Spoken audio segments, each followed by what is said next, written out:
together. They're all people who wanted to support me, and that's what it takes to run a successful campaign, is a lot of people coming together for a cause.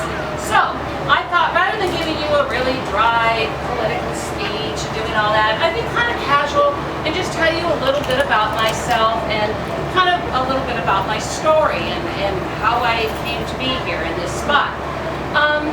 As most of you know, I'm a nurse, and like most people that become nurses, we get into it because we want to help people, you know, and in this generic sort of way.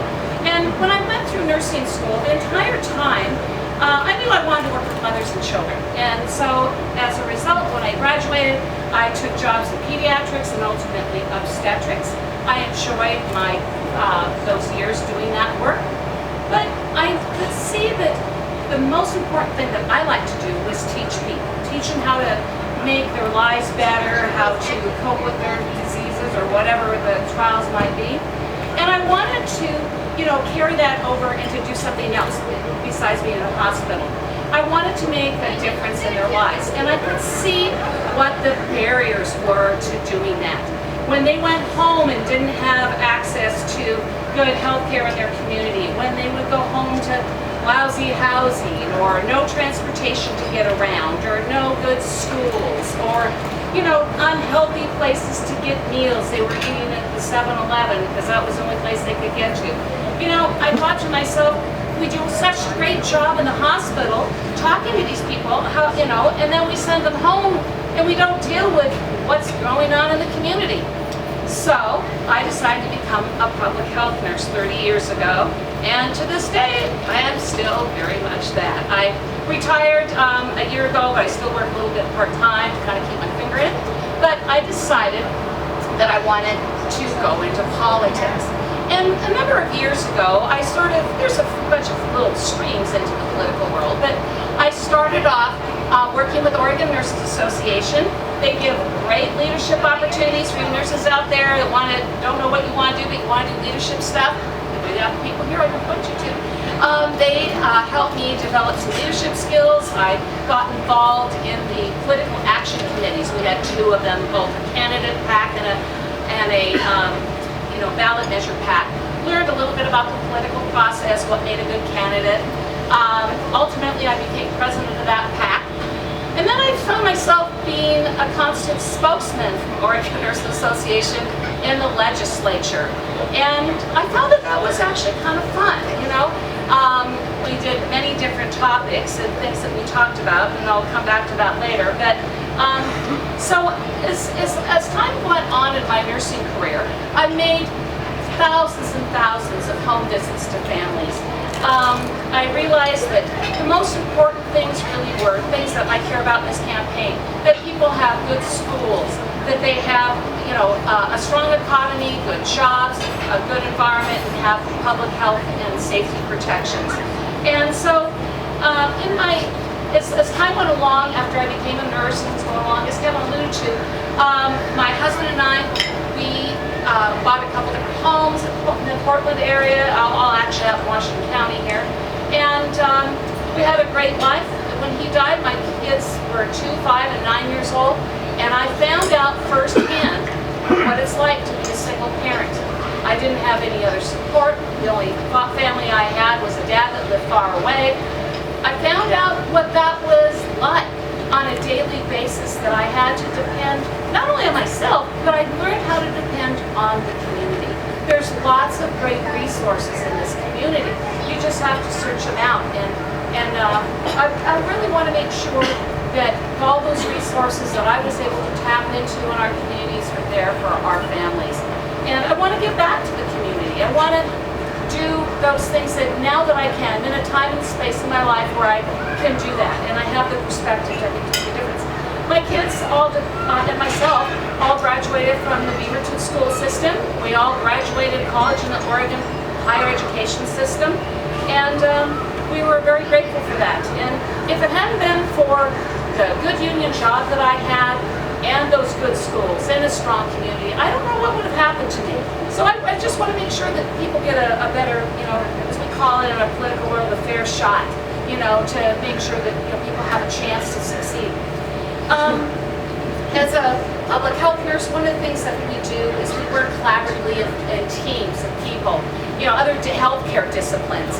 And when we do that, I learned that there's different viewpoints, and that we have to somehow, maybe I'm working on a grant or something, and we might argue and moan and get upset, but we're able to come together and make decisions and get something done.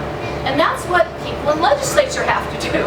And there is not a nurse in the House of Representatives. And I would like to be that nurse. I'd like to be your voice in this House district, because I bring that perspective, to that situation, and I have that negotiation ability. I don't, as Kevin alluded to, I don't let people just say, oh, that's good enough, or blah, blah, blah. I try to keep, on the table, the important perspective.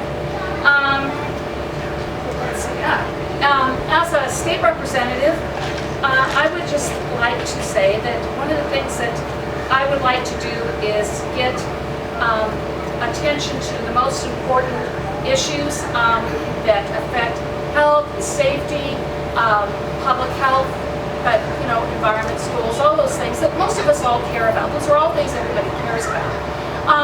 During the last session, I testified in Salem a number of times. I testified, actually several years in a row, on the toxic disclosure. We have companies in this state that can make children's products like Binkies and sippy cups that have terrible chemicals in them. And as simple as it sounds to get rid of them, it was not. I learned a lot about the process going through that situation with that bill. But I worked on that bill, and it's going to be signed into law next week by Governor Brown. I also worked on some issues regarding labeling for safe, not safe use in pregnancy for marijuana. A couple different times I testified on e-cigarettes, because they've come into the reality, and there have been regulation appropriate to that. We now have appropriate regulation. So that's terrible what they're doing, and marketing these things like fun little projects for little kids when they're full of tobacco and fun flavor. So we worked on that, and there were some other things that I worked on too. One of them, which was a really big deal, was you've probably heard about the background checks on guns and gun safety. I testified in that. Found out, wow, how many people cared about that issue down in South. Just a few. Yeah, that was interesting. I waited all day to get to my turn. But I realized why I can't see my notes, because I don't have my glasses on. I know I had to wear these for some reason. So anyway, those were just some examples of the stuff that I was doing in the legislature. But how do we improve all these things? I talked about the importance of education. I think it's important not only just the K-12 schooling, but as Governor Brown says, from cradle to career. My whole career is about early childhood education, where you need to focus on early childhood education on one end, and on the other we need to focus on education that trains people for the jobs of today, giving them the technology and the skills to do those jobs. We need a healthy economy, we need good jobs. If we get the right training, we'll get the good jobs, and those are the good paying jobs. And a lot of them are good union paying jobs. We also need to make sure that those jobs have appropriate, sick times and job protections. And then the environment. Despite all these other things I talk about for families, the environment's very important. In Oregon, we've done a really good job about the environment, but we can do better. We have lots of things coming up in the legislature, clean air, the water, sustainability, all sorts of things that need to be looked at. So the legislature this session, as many of my political friends know, passed a number of really landmark bills that I was really excited about. Things like our motor voter, to get everybody registered, that when they registered for their driving privilege. Things like free community college. How cool is that, you guys? Those are we have now, so that we can have people, when they get birth control prescriptions, they can get a whole year at a time. I can't tell you how many women in my career had unintended pregnancies because they never could get it together to get to the bus, to get to the pharmacy, to get the pills, that kind of thing. Those are the kinds of progressive legislations that I would like to be a part of. And then lastly, people ask me, well, what would you do in the legislature if you got there? Well, I have, like any other person who is trying to get into legislature, I got a whole list of things I'd like to do. And maybe I can't do all of them, but I'm going to tell you what my wish list is here for things that I'd like to champion. Number one, I'd like to champion good, stable funding for our schools. That's the biggest thing that goes in the budget. You know, and to do that, not only do you have to the funding stream, but we need to find a way to make sure that we got the technology education, like I mentioned, for the jobs, but also that we could get back in a little bit of the arts and music. We cut everything down to nothing, and those are the kind of programs that keep some of the kids in school until so they can keep engaged. So we need to work hard on that. Another thing that I'd like to look at is reproductive health. Reproductive health is the same as economic health. I mean, you can't, it drives it. If you have women that don't have access to birth control and other reproductive health, it has all sorts of consequences. And as most of you are probably aware, parenthood is under terrible attack right now. And we need to do those protections. We have really good protections, the best in the country, for a women's right to choose. But we need to also keep the focus on reproductive health. Another thing is the pre-K funding. You know, we've got kindergarten paid for and settled now from all over the state. We need to start looking. Let's go back another step. As a public health nurse who's always worked in early childhood education, we see it all the time, the information about brain development and how, you know, stimulating environments, you know, really make a difference in how these kids grow up and whether they turn into productive citizens. Another favorite thing of mine is the employment-related daycare. We have 3,000 people, you know, are here that want women who want to, mostly women, that want to go to work. They are able to go to work, but they don't earn a lot of money, and they can't even start going back to work because they have childcare to pay for.